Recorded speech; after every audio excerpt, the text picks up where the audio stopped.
Hey guys, welcome back to our YouTube channel Learn Science। आज हम लोग vaccine के बारे में पढ़ने वाले हैं। वैक्सीन से आप लोग काफ़ी फेमिलियर होंगे। आजकल वैसे भी हर एक को कहा जा रहा है कि आप वैक्सीन लगवाइए, कोरोना की वैक्सीन लगवाइए। तो बेसिकली आज हम लोग वैक्सीन को देखने वाले हैं कि वैक्सीन होता क्या है। ठीक है कि भाई क्या वैक्सीन कोई एक मेडिसिन है जिसे अगर आप अपनी बॉडी में इंजेक्ट करवा लेते हो तो आपको वो इन्फेक्शन नहीं होगा, या फिर वैक्सीन कोई जादू की पुड़िया है कि मतलब आपने एक बार लगवा लिया तो आपको वो इन्फेक्शन नहीं कॉज करेगा। ठीक है, या फिर ये कि वैक्सीन क्या चीज़ है बेसिकली। तो आज हम लोग वैक्सीन के बारे में पढ़ने वाले हैं कि वैक्सीन में होता क्या है। वो जो आप एक डोज लगवाते हो, सेकेंड डोज लगवाते हो, तो वो उसमें होता क्या है। क्या वो एक कोई मेडिसिन है या कोई वो एक किसी भी माइक्रोब का कोई किल फॉर्म है या उसकी वीक फॉर्म है। आज हम लोग इसके बारे में देखने वाले हैं। ठीक है, तो अगर हम लोग वैक्सीन की एक स्टैंडर्ड सी डेफिनेशन देखें तो वैक्सीन की डेफिनेशन आपको अगर आप देखेंगे गूगल पे सर्च करें तो आपको मिलेगी कि भाई a vaccine is a biological preparation that provides active acquired immunity to a particular infectious disease।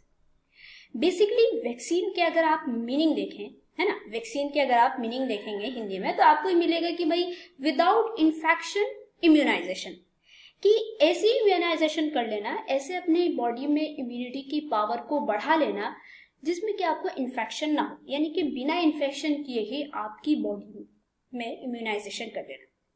अब आप ये कहेंगे कि बिना इन्फेक्शन के बॉडी में इम्यूनाइजेशन कैसे होता है। इम्यूनिटी से आप लोग ऑलरेडी फैमिलियर होंगे, बिकॉज इम्यूनिटी को आप जानती होंगी भाई, आपसे कहा जाता है कि आप अपनी इम्यूनिटी पावर बढ़ाओ। कोरोना के इस टाइम में अगर आप डॉक्टर्स के पास जाएंगे तो आपको डॉक्टर्स इम्यूनिटी बूस्टर देंगे कि भाई आप दवाइयों के साथ एक इम्यूनिटी बूस्टर भी देंगे आपको, एक पाउडर के फॉर्म में या किसी भी फॉर्म में, टैबलेट के फॉर्म में भी दिया जा सकता है। ये इंजेक्शन के जरिए से भी आपकी इम्यूनिटी को बढ़ाया जाता है। इम्यूनिटी बेसिकली होती क्या है कि आपकी बॉडी में किसी भी डिजीज से, किसी भी बीमारी से, किसी भी पैथोजन से लड़ने की क्षमता कितनी है, कितनी आपकी बॉडी के अंदर पावर है कि कोई भी अगर पैथोजन या कोई भी डिजीज आपको लगनी होती है, बीमारी होनी होती है, तो आपकी बॉडी उसके अगेंस्ट कैसा वर्क करती है, इसको हम लोग बोलते हैं इम्यूनिटी, है। तो इम्यूनिटी पावर अगर आपकी बहुत अच्छी है तो आपको जल्दी से कोई बीमारी नहीं हो सकती, आपको जल्दी से कोई फीवर नहीं आ सकता, आपको इन्फ्लेमेशन, आपको अलग अलग टाइप्स की बीमारियां नहीं हो सकती अगर आपकी इम्यूनिटी बहुत अच्छी है। अगर आपकी इम्यूनिटी पावर कमजोर है, वीक है, तो आपको कोई भी, आपको मतलब जरा सी भी ठंड का मौसम होगा तो आपको फीवर आ जाएगा, आपको अलग अलग टाइप की डिजीज हो जाएंगी। तो इस वजह से आपको, आई होप सो आपको इम्यूनिटी का मतलब समझ में आ गया होगा। तो बेसिकली वैक्सीन क्या होता है, वैक्सीन जो है ना एक तरह की एक्वायर्ड इम्यूनिटी होती है। मैंने आपको फीवर के टाइम पे भी आपको बताया था, मैंने इससे पहले एक वीडियो बनाई थी जिसमें मैंने आपको फीवर के बारे में बताया कि फीवर जो है वो गॉड गिफ्टेड इम्यूनिटी होती है, यानी कि ऑलरेडी हमें गॉड की तरफ से दी हुई इम्यूनिटी होती है। अब वो कैसी होती है वो आपको जाकर के उस वीडियो में देखना पड़ेगा, वरना मैं अभी यहाँ पे डिस्कस करूंगी तो काफी लंबी वीडियो हो जाएगी। और जो वैक्सीन होती है ये एक्वायर्ड इम्यूनिटी होती है। एक तो गॉड की तरफ से दी हुई, अल्लाह की तरफ से दी हुई, या आप जो भी कह सकते हैं नेचर की तरफ से दी हुई इम्यूनिटी जो होती है वो ऑलरेडी हमारी बॉडी में होती है। ठीक है, फॉर एग्जाम्पल आप स्किन ले लो, आप टीयर्स ले लो, है ना, हमारे जो आंसू होते हैं, हमारी म्यूकस हो गई, आपकी जो स्टमक में जो HCl होता है वो हो गया आपका। ठीक है, और जो जितनी भी आपकी जो अलग अलग टाइप्स की आप सलाइवा ले लो, ठीक है, ये क्या है, ये गॉड गिफ्टेड इम्यूनिटी। या फीवर ले लो, फीवर जो होता है हमें, या इन्फ्लेमेशन, कहीं पे अगर चोट लग जाती है, इंजरी हो जाती है तो आपको इन्फ्लेमेशन हो जाता है, वहाँ पे फूल जाता है, सूजन आ जाती है, या सेलुलर आपको बैरियर हो गया आपके, या फिर साइटोकाइनेसिस, ये क्या है, ये सब क्या है, गॉड गिफ्टेड इम्यूनिटी है जो कि आप हायर क्लासेस में आप इनके बारे में पढ़ोगे। लेकिन कुछ इम्यूनिटी ऐसी होती है जो कि हमें लेनी पड़ती है, क्योंकि हमारी बॉडी में नए नए पैथोजन अलग अलग निकलते रहते हैं, नए नए बैक्टीरिया निकलते रहते हैं। लाइक कोरोना वायरस हो गया, ये जो वायरस है, ये एक पैथोजन जो है ये नया है। अब हमारी बॉडी में इसके अगेंस्ट में तो इम्यूनिटी बनी हुई नहीं है, इसके अगेंस्ट में तो एंटीबॉडीज बनी हुई नहीं है। तो इसके लिए क्या करना पड़ता है, हमें अपनी बॉडी में, यानी कि अपनी बॉडी को इस पैथोजन से लड़ने के लिए हमें इम्यूनिटी एक्वायर्ड करनी पड़ती है, यानी हमें अलग से लेनी पड़ती है। ओके, कि भाई वो जो पैथोजन है उसके खिलाफ हमारी बॉडी में तो इम्यूनिटी बनी हुई नहीं है। जब भी वो पैथोजन हमें अटैक करेगा तो क्या होगा, हमें इन्फेक्शन हो जाएगा। तो इसके लिए क्या करना पड़ता है, हमें इम्यूनिटी एक्वायर्ड करनी पड़ती है, इम्यूनिटी हमारी बॉडी में बनानी पड़ती है। अब हम लोग इम्यूनिटी कैसे बनाएंगे, तो एज अ वैक्सीन के फॉर्म में हम अपनी बॉडी में इम्यूनिटी उसके अगेंस्ट, कोई भी पैथोजन है उसके अगेंस्ट हम लोग बनाते हैं। तो उसमें क्या करते हैं हम लोग, वैक्सीन में क्या करते हैं, वो जो पैथोजन है, जो भी पैथोजन है उस पैथोजन का वीकेंड फॉर्म, यानी कि जो भी पैथोजन, मान लीजिए कोरोना वायरस की जो वैक्सीन है ना। अब कोरोना वायरस की बात मैं अभी नहीं कर रही हूँ, मैं अभी दूसरे पैथोजन की बात कर रही हूँ। फॉर एग्जाम्पल, आपने पोलियो की वैक्सीन ली, आप चाहते हैं कि भाई हम पोलियो की वैक्सीन ले, जो छोटे बच्चों को पोलियो की वैक्सीन लगाई जाती है, ओपीवी जिसे कहा जाता है, ओरल पोलियो वैक्सीन, या आईपीवी कह सकते हैं। तो जो वैक्सीन होती है, या फिर आप दूसरी टाइप की अगर हेपेटाइटिस बी की लगवाने चाहते हैं, ये लगाई जाती है, छोटे बच्चों को लगाई जाती है बेसिकली ये वैक्सीन, ठीक है। आप और भी अलग अलग टाइप्स की बीसीजी, ट्यूबरक्लोसिस के अगेंस्ट लगाई जाती है आपकी, और अलग अलग डिजीज की जो वैक्सीन लगाई जाती है, उसमें क्या होता है, उसमें बेसिकली जो वो उस पैथोजन को, यानी कि उस डिजीज को कॉज करने वाले जो पैथोजन होते हैं, उनको हम लोग क्या करते हैं, वीक कर देते हैं, ठीक है, वीक कर देते हैं। वीक का मतलब ये है कि उसको इतना ज्यादा कमजोर कर देते हैं कि वो अगर हमारी बॉडी में एंटर करेगा तो वो इन्फेक्शन नहीं करेगा। लेकिन चूंकि हमारी बॉडी में वो पैथोजन एंटर कर चुका है, तो हमारी बॉडी के जो एंटीबॉडीज हैं, ठीक है, जो हमारी बॉडी में एंटीबॉडीज बनाने वाले हैं, जो उसके अगेंस्ट वर्क करने वाले जो सेल हैं, वो एकदम से एक्टिव हो जाते हैं। उनको पता चल जाता है कि हमारी बॉडी में कोई फॉरेन एजेंट या कोई एंटीजन या कोई पैथोजन हमारी बॉडी में एंटर करा है। तो वो क्या करती है, वो फौरन से उनके अगेंस्ट में एंटीबॉडीज बनानी स्टार्ट कर देती है। एंटीबॉडीज आप पूछोगे क्या है मैम, तो एंटीबॉडीज मैंने आपको बताया कि ये ब्लड में मिलने वाली एक टाइप की प्रोटीन है जो कि वाई शेप की होती है, ठीक है। तो ये मतलब कोई भी पैथोजन अगर हमारी बॉडी में एंटर करता है तो हमारी बॉडी उसके अगेंस्ट एंटीबॉडीज बनानी शुरू कर देती है। मतलब ये है कि उसके अगेंस्ट लड़ने के लिए हमारी बॉडी में एंटीबॉडीज बनने स्टार्ट हो जाते हैं, राइट। तो अगर हम लोग, कोई भी पैथोजन हमारी बॉडी में पहली बार एंटर करता है तो हमारी बॉडी उससे फैमिलियर हो जाती है, हमारी बॉडी एंटीबॉडीज बना के रखती है, राइट। लेकिन और पहली बार तो हमें इन्फेक्शन हो जाता है, और जब वो दोबारा एंटर करेगा हमारी बॉडी में, तो जैसे ही वो एंटर करेगा तो हमारी बॉडी उसके अगेंस्ट जो है वर्क करना स्टार्ट कर देगी और उसको मार करके खत्म कर देगी। अब क्या होता है, अब हम चाहते हैं भाई, बहुत सारे ऐसे डेडली वायरस होते हैं जो कि इंसान की जान भी ले सकते हैं। तो इसके लिए तो हम क्या, ऐसा तो नहीं है कि उस पूरे डेडली वायरस को हम अपनी बॉडी में घुसा देंगे, है ना, फिर हमारी बॉडी उसके अगेंस्ट एंटीबॉडीज बनाएगी, फिर हमारी बॉडी ठीक हो जाएगी। तो अगर वो डेडली वायरस होगा तो हमारी बॉडी तो पहली बार में ही मर जाएगी। तो ऐसे टाइम पे हम क्या करते हैं, उस डेडली वायरस को किल कर देते हैं, ठीक है, उसको किल कर देते हैं, या ये है कि उसको बहुत वीक कर देते हैं। इतना वीक कर देते हैं उसको कि जैसे वो हमारी बॉडी में उसको एंटर कराया जाता है एज अ वैक्सीन के फॉर्म में, उसकी सॉल्यूशन बनाते हैं और उसको अपनी बॉडी में एंटर करवाते हैं। जब हम उसको अपनी बॉडी में एंटर करवाते हैं तो हमारी बॉडी को पता चल जाता है कि कोई पैथोजन हमारी बॉडी में आया है। अब वो पैथोजन बहुत वीक होता है तो हमारी बॉडी जो है आराम से उसके अगेंस्ट जो है एंटीबॉडीज बनानी स्टार्ट कर देती हैं, और इस तरीके से हमारी बॉडी में एंटीबॉडीज बन जाते हैं। और जो वो वायरस जो हमारी बॉडी में एंटर करा है वो बहुत डेडली था, लेकिन हमने उसको वीक कर दिया तो हमें इन्फेक्शन नहीं कॉज करता है, ठीक है। आई होप सो आपको समझ में आ रहा होगा क्या कि वैक्सीन में होता क्या है, कि वैक्सीन वर्क कैसे करती है। बेसिकली वैक्सीन में आपको बताया कि अभी को dead form of the germ is introduce, इसको इंट्रोड्यूस किया जाता है, सॉल्यूशन के फॉर्म में इंट्रोड्यूस कर सकते हैं आप जो है टैबलेट के फॉर्म में इंट्रोड्यूस कर सकते हैं, आप इंजेक्शन के फॉर्म में, है इंजेक्शन के सॉल्यूशन करके उसको सॉल्यूशन बना के उसको इंजेक्ट किया जाता है बॉडी में। तो क्या होता है, this sparks your immune response to develop antibodies that remember the germ. तो हमारी बॉडी इसको जो है, हमारी बॉडी उसके अगेंस्ट में एंटीबॉडी बना लेती है, मतलब लड़ने की क्षमता जो है एंटीबॉडीज कह सकते हैं आप इनको, वो बना लेती हैं। तो अगर दोबारा से वो वायरस हमारी बॉडी में एंटर करता है तो हमारी बॉडी में ऑलरेडी एंटीबॉडीज बनी हुई है, तो हमारी बॉडी जो है इसको मार देगी।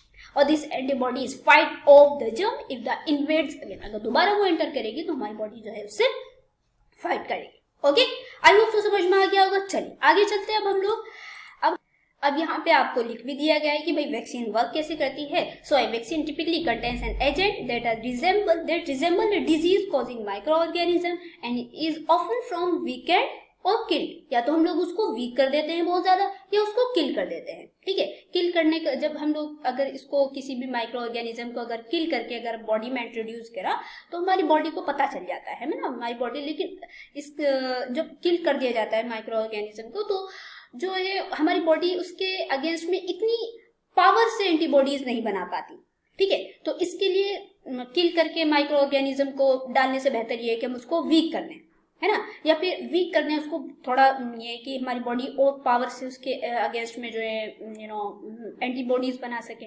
ठीक है, तो हम या तो हम उसको वीक करके डाल देते हैं या किल करके डाल देते हैं, या फॉर्म्स ऑफ द माइक्रोब, है ना, killed forms of the microbe, its toxin, या उसके टॉक्सिन को हम लोग इंट्रोड्यूस करते हैं। देखिए टॉक्सिन मतलब क्या है कि भाई हम जो भी पैथोजन है वो जब हमारी बॉडी में एंटर करता है, कोई भी मान लीजिए कोई भी पैथोजन है वो हमारी बॉडी में एंटर कर रहा है, तो वो डायरेक्टली जो है वो क्या करता है, वो टॉक्सिन रिलीज करता है, और टॉक्सिन रिलीज करके बॉडी को, मतलब डेडली टॉक्सिन रिलीज करके जो है बॉडी को मारना शुरू कर देता है। तो हम क्या करते हैं, हम उस पैथोजन को ना डाल करके उसके टॉक्सिन को लेते हैं और उसको जो है उसको मॉडिफाइड करते हैं, यानी कि डायरेक्टली टॉक्सिन को डाल दिया, उसको मॉडिफाइड करके, है ना, उसको लैब में मॉडिफाइड करके उसको वीक करके उसको जो है हम लोग फिर बॉडी में डालते हैं। ठीक है, बॉडी में उसके टॉक्सिन्स को डालते हैं, तब भी हमारी बॉडी को पता चल जाता है, तो तब भी हमारी बॉडी जो है उसके अगेंस्ट में एंटीबॉडीज बनाती है। और one of its surface protein, या फिर ये है कि तीसरी फॉर्म क्या है कि उसकी जो सरफेस प्रोटीन है, जो बैक्टीरिया होता है ना, बैक्टीरिया नहीं सॉरी वायरस जो होता है,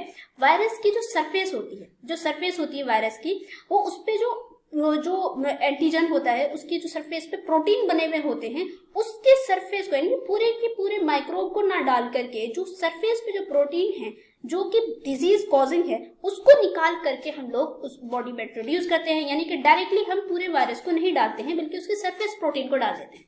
तो ये अलग अलग टाइप्स की आपको वैक्सीन के बारे में बता रहे हैं कि फर्स्ट जनरेशन में क्या होता था। जब स्टार्टिंग में जब हमारी वैक्सीन इन्वेंट हुई थी, आप जानते ही होंगे एडवर्ड जेनर के बारे में, जिन्होंने एक्सीडेंटली वैक्सीन को जो है काउ पॉक्स से उन्होंने इसको इंट्रोड्यूस किया था। लेकिन बाद में जो लुइस पास्चर हैं, जिन्हें फादर ऑफ माइक्रोबायोलॉजी भी कहा जाता है, उन्होंने इसको मॉडिफाइड करके, मतलब ये को उन्होंने एज अ वैक्सीन बिल्कुल लोगों के सामने वो लेकर के आए थे। वैसे इसको इन्वेंट करने वाले एक्सीडेंटली वो एडवर्ड जेनर थे। काउ पॉक्स आप जानते होंगे, अगर आप इंटरेस्टेड हैं तो आप मुझे कमेंट कीजिएगा, मैं इनकी जो पूरी स्टोरी है वो आपको बताऊंगी इंशाल्लाह। तो मैंने आपको बताया कि जब स्टार्टिंग में जब वैक्सीन इन्वेंट हुई थी, तो उस टाइम क्या करते थे, उस टाइम लोगों को इतना पता नहीं था, तो लोग जो है वैक्सीन में जो माइक्रो ऑर्गेनिज्म था उसको किल करके या वीक करके उसको डाल देते थे। ठीक है, जैसे कि इन्होंने पहले बताया कि वीक करके या किल करके, जैसे कि आपने ओपीवी आपने पी होगी बचपन में, 2 बूंद जिंदगी की है, जिसे हम ओरल पोलियो वैक्सीन भी कहते हैं। ये जो वैक्सीन होती है उसमें क्या होता था, वो जो 2 बूंद आपकी मुंह में डाला जाता था 1 से 5 साल के बच्चों को, और शायद आपने पी होगी, हमने भी पी है। तो वो जो ओपीवी उसके अंदर क्या होती थी, उसके अंदर जो ओरल के जो पोलियो के जो वायरस होते थे, वो उसका वीकेंड फॉर्म होता था। ठीक है, उसमें बिल्कुल वीक किए हुए वायरस होते थे, उसको डायरेक्टली बॉडी में इंट्रोड्यूस किया जाता था। हमारी बॉडी इसके अगेंस्ट जो है वो एंटीबॉडीज बनाती थी। बाई चांस कभी वायरस दोबारा हमारी बॉडी में एंटर करता है तो हमारी बॉडी में ऑलरेडी जो है इसके अगेंस्ट एंटीबॉडीज बनी हुई है, तो हमारी बॉडी जो है उसके अगेंस्ट वर्क करती है। ठीक है, ये भी है कि आप ओपीवी हो गया जिसे हम वीक करके डालते थे, या फिर ये है कि कोलेरा हो गया ना, हेजा, उसकी वैक्सीन लगाई जाती है, या टाइफॉइड की वैक्सीन लगाई जाती है, या रेबीज होता है ना, जिसे जब हम डॉग्स काट लेते हैं, कुत्ते काट लेते हैं, तो उसकी वैक्सीन लगवाई जाती है। तो ये सारी उसमें क्या होता था, वीक करके उसके वायरस को या जो बैक्टीरिया होता था उसको वीक करके हम बॉडी में इंट्रोड्यूस किया जाता था। ये तो फर्स्ट जनरेशन होगी जब हम स्टार्टिंग में ऐसा करते थे। सेकेंड जनरेशन में क्या हुआ, वही आपको बताया कि सेकेंड जनरेशन में उस वायरस को न डाल करके उसके टॉक्सिन को हमने उसको आइसोलेट किया, उसके टॉक्सिन को लैब में आइसोलेट किया। या फिर ये है कि उसकी सरफेस प्रोटीन जो होती है, सरफेस पे जो प्रोटीन है जो कि डिजीज कॉजिंग होती है, उस प्रोटीन को हमने आइसोलेट किया, और उसके बाद उसको बॉडी में, यानी कि पूरे के पूरे माइक्रो ऑर्गेनिज्म को या किल करके या वीक करके नहीं डालने की जरूरत है, बस उसके टॉक्सिन को निकाला, उसके सरफेस प्रोटीन को निकाला और निकाल करके बॉडी में इंट्रोड्यूस कर दिया। होगी ओके, तो ये सेकेंड जनरेशन होगी, यानी कि अब हम लोग ऐसी वैक्सीन को डाला जाता है। अब जो थर्ड जनरेशन आई है वो एक अलग है, उसमें डीएनए को ही डायरेक्टली निकाल देते हैं, जो उस प्रोटीन को बनाने के लिए या उस टॉक्सिन को बनाने के लिए जो डीएनए रिस्पॉन्सिबल होता है, उसी को ही जो साइंटिस्ट है वो उसको निकालने की, उसे आइसोलेट करने की कोशिश कर रहे हैं, ताकि डायरेक्टली उसको बॉडी में इंट्रोड्यूस किया जा सके। अगर वो बॉडी में कोई भी डीएनए जो किसी भी टॉक्सिन को रिलीज करने के लिए रिस्पॉन्सिबल है, अगर वो हमारी बॉडी में एंटर करती है, एंटर करता है वो डीएनए, तो वो हमारे डीएनए से मिल करके डायरेक्टली जो है वो उसके अगेंस्ट एंटीबॉडीज बनाने शुरू कर देंगे। यानी हमारी बॉडी खुद ही एंटीबॉडीज बनाएंगे, हमें किसी भी टॉक्सिन को या किसी भी किसी भी पैथोजन को, जिस भी पैथोजन के हम डीएनए डाल रहे हैं उसके इन्फेक्शन कराने की, उसकी वैक्सीन लेने की जरूरत नहीं। ठीक है, या तो ये एक थर्ड जनरेशन है जिसपे अभी काम चल रहा है। अब यहाँ पे हम लोग चलते हैं, थोड़ा सा और पढ़ लेते हैं आगे कि इंपॉर्टेंट वैक्सीन जो है जो न्यूबॉर्न बेबी को दी जाती हैं वो कौन कौन सी हैं। तो उनमें अलग अलग टाइप की वैक्सीन आप देखते होंगे जो छोटे छोटे बच्चों की दी जाती है 6 मंथ से लेकर के 12 मंथ तक के। तो उनमें आपकी बीसीजी हो गई, जैसे कि आप कहते हैं ये वाली बीसीजी की वैक्सीन, अलग अलग टाइप्स की वैक्सीन है जो कि आपको जब आप पैदा होते हैं, जब कोई भी बच्चा न्यूबॉर्न बेबी जब वो पैदा होता है तो उस टाइम उसको दी जाती है कि जब वो जैसे ही बर्थ लेता है तो उसको बीसीजी की वैक्सीन ये किसके अगेंस्ट लगाई जाती है, ट्यूबरक्लोसिस की, ये हेपेटाइटिस बी की वैक्सीन, और ये ओरल पोलियो वैक्सीन। ठीक है, ओपीवी, ये इसे बर्थ के टाइम जैसे जो बेबी है न्यूबॉर्न बेबी, क्योंकि वो बहुत ही वीक होता है, ठीक है, उसके लिए ये जो एनवायरमेंट होता है, वो दुनिया जो होती है वो बहुत ही उसके लिए नहीं होती है, तो उसको किसी भी वायरस, किसी भी पैथोजन के अटैक करके उसको इन्फेक्शन करने के बहुत ज़्यादा चांसेस रहते हैं। दैट्स वाई हम उसको जो है पहले से ही उसकी बॉडी को वैक्सीनेटेड कर देते हैं ताकि उसकी बॉडी जो है जल्दी से उसकी इम्यूनिटी पावर इंक्रीज हो और उसके अगेंस्ट जो एंटीबॉडीज बना दे। तो इसके लिए हम जैसे ही उसकी बर्थ होती है तो हम बीसीजी की वैक्सीन लगाते हैं, हेपेटाइटिस बी के लगाते हैं, ओरल पोलियो वैक्सीन लगाते हैं, ओपीवी। ठीक है, उसके अलावा जब वो 6 वीक का होता है तो फिर उसको दोबारा से हेपेटाइटिस बी की लगाई जाती है। ठीक है, उसको डीटीपी, ये डिप्थीरिया, टेटनस, पर्टूसिस, ये अलग अलग टाइप की डिजीज होती हैं। टेटनस के बारे में आपने सुना होगा, पर्टूसिस काली खांसी जो होती है इसकी वैक्सीन लगाई जाती है। आईपीवी लगाए जाते हैं जब वो 6 वीक का होता है। आईपीवी मतलब इंजेक्टेबल फॉर्म होती है पोलियो वैक्सीन, पोलियो की। ठीक है, उसके अलावा रोटा भी लगाई जाती है, HIV लगाई जाती है, ये HIV जो है हीमोफिलस इन्फ्लुएंजा, इसके अगेंस्ट लगाई जाती है। PCV लगाई जाती है, न्यूमोकल वैक्सीन लगाई जाती है, MMR ये वैक्सीन लगाई जाती है। ठीक है, ये 10 वीक में, देखिए ये जो वैक्सीन है ना ये इंपॉर्टेंट वैक्सीन है जो न्यू बॉर्न बेबी को लगाई जाती है। ठीक है, मैं आपको बता रही हूँ कि किस किस के अगेंस्ट लगाई जाती है। भाई जो बहुत डेडली वायरसेस होते हैं, डेडली जो बीमारियां होती हैं, जैसे कि टीबी हो गई, हेपेटाइटिस बी हो गई, पोलियो हो गया आपको मीजल्स हो गए ना, अलग अलग टाइप्स के जो चिकन पॉक्स होते हैं, या अलग अलग टाइप्स की जो बीमारियां होती हैं, ये हो गया, टाइफाइड हो गया, हेपेटाइटिस A हो गया। ठीक है, MMR हो गया, आपकी पर्टूसिस काली खांसी आपने सुना होगा। तो इसके अगेंस्ट छोटे छोटे बच्चों को वैक्सीन लगाया जाता है। तो अलग अलग टाइप्स की वैक्सीन है, आई होप सो समझ में आ गया होगा। तो आज की वीडियो यहीं तक रहने देते हैं, और उसके साथ साथ कोरोना की वैक्सीन भी लगाई जाती है। ठीक है, लगाई जा रही है। तो आप में से लोगों को चाहिए कि आप वैक्सीन को लगवा लें। अच्छा हाँ, एक बात और थोड़ी सी रह गई, मैंने आपसे ये बोला था कि बाई चांस अगर किसी भी बंदे को वैक्सीन लगा दी जाती है तो फिर भी ऐसा होता है कि उसको इन्फेक्शन हो जाता है। क्यों? तो इसके बहुत सारे रीजन है। अगर आपने वैक्सीन लगा ली और आप ये सोचें कि भाई मुझे दोबारा इन्फेक्शन होगा ही नहीं, बस अब तो मैं बिल्कुल, मेरी बॉडी में एंटीबॉडीज बन गई हैं, मैं एकदम सेफ हूँ, कुछ भी नहीं हो सकता, तो अगर आप ऐसा सोच रहे हैं तो गलत है। क्यों? क्योंकि जो वैक्सीन होती है ये डिपेंड करती है कि आपने वैक्सीन कब लगाई है। अगर आपने वैक्सीन लगाई है अभी और आपको जो है 5 साल के बाद इन्फेक्शन होता है, तो इसका मतलब ये है कि जो आपने वैक्सीन लगाई थी, जो भी एंटीबॉडीज हैं वो कमजोर हो गए। आपको चाहिए कि आप दोबारा से वैक्सीन लगवा लें। ठीक है, मतलब ये है कि अगर कोई भी एंटीजन दोबारा से बहुत ही ज्यादा, वही एंटीजन बहुत ही ज्यादा पावरफुल तरीके से वो एंटर करता है आपकी बॉडी में, डेंजरस तरीके से एंटर करता है, तो आपकी बॉडी जो है इसके अगेंस्ट एंटीबॉडीज जो आपने बनी हुई है वो काम नहीं कर पाती हैं, और जिसकी वजह से आपको दोबारा इन्फेक्शन हो जाता है। एक तो ये कोज हो गया। दूसरा कोज ये हो गया कि भाई आपको बहुत दिन हो गए थे, है ना। एक तो पहला कोज क्या हो गया कि भाई जिस भी वायरस ने अटैक किया है, जो वायरस आपकी बॉडी में एंटीबॉडीज बने हुए थे, उस वायरस के अगेंस्ट फिर दोबारा उसने अटैक करा, लेकिन बहुत पावर से अटैक करा, तो क्या होगा, तो जो एंटीबॉडीज जो है वो कमजोर पड़ जाएंगी और आपको इन्फेक्शन हो सकता है। ये पहला कोज हो गया। दूसरा कोज ये हो गया कि आपको वैक्सीन लगाए हुए बहुत साल हो गए थे, बहुत ज्यादा साल हो गए थे, तब भी हो सकता है आपको इन्फेक्शन। तीसरा कोज ये हो गया कि जो होल ऑर्गेनिज्म बॉडी में अगर आपने डाला है तो वो प्रॉपर तरीके से जो वैक्सीन लगवाई है वो अगर प्रॉपर किल ना हो, तो वो भी बॉडी में जाकर के आपको कॉज कर सकता है, इन्फेक्शन कॉज कर सकता है ना। तो ये कुछ ऐसे कॉजेस है जिसकी वजह से आपको ये बताने की कोशिश कर रही थी मैं कि अगर बाई चांस आपने एक बार वैक्सीनेशन आप कर चुके हैं, वैक्सीन लगा चुके हैं, तो दोबारा भी आपको इन्फेक्शन हो सकता है। तो इसका मतलब ये नहीं है कि आप वैक्सीन लगवा करके कुछ भी कर लें कहीं भी। जो बीमारियां जैसे ट्यूबरक्लोसिस होती हैं, ये क्या होती हैं, ये आपकी एयर से फैलने वाली बीमारियां, ठीक है, कि अगर आप जो जिस भी बंदे को ट्यूबरक्लोसिस है तो आप उसके पास जाकर के बैठना शुरू कर दें कि भाई हमने तो वैक्सीन लगवा ली, हमें कुछ होने वाला नहीं है। ऐसा नहीं करना है। जिन चीज़ों से आपको अवॉइड करने के लिए कहा जाता है उनसे आप अवॉइड कीजिए और अपने आप को महफूज रखिए और अपनी इम्यूनिटी को ज़्यादा से ज़्यादा बूस्ट करने की कोशिश कीजिए। ज़्यादा से ज़्यादा एक्सरसाइज कीजिए, घरों में रह करके इंडोर गेम्स और जो अलग अलग टाइप्स की एक्टिविटी जो लोग घरों में ही करते हैं और बाहर जा करके नहीं करते हैं, ऐसा मत करिए। एक्सरसाइज कीजिए और अपनी इम्यूनिटी को बढ़ा के रखिए। ओके, तो मिलते हैं जल्दी अगली वीडियो में। तब तक के लिए बाय बाय, अपना ख्याल रखिए। और अगर आप हमारे चैनल पर नहीं हो तो मेरे चैनल को सब्सक्राइब कीजिए, वीडियो को लाइक कीजिए, साथ साथ अपने दोस्तों को जैसा क्लास में जरूर शेयर कीजिए। मिलते हैं जल्दी अगली वीडियो में एक नई शानदार वीडियो के साथ।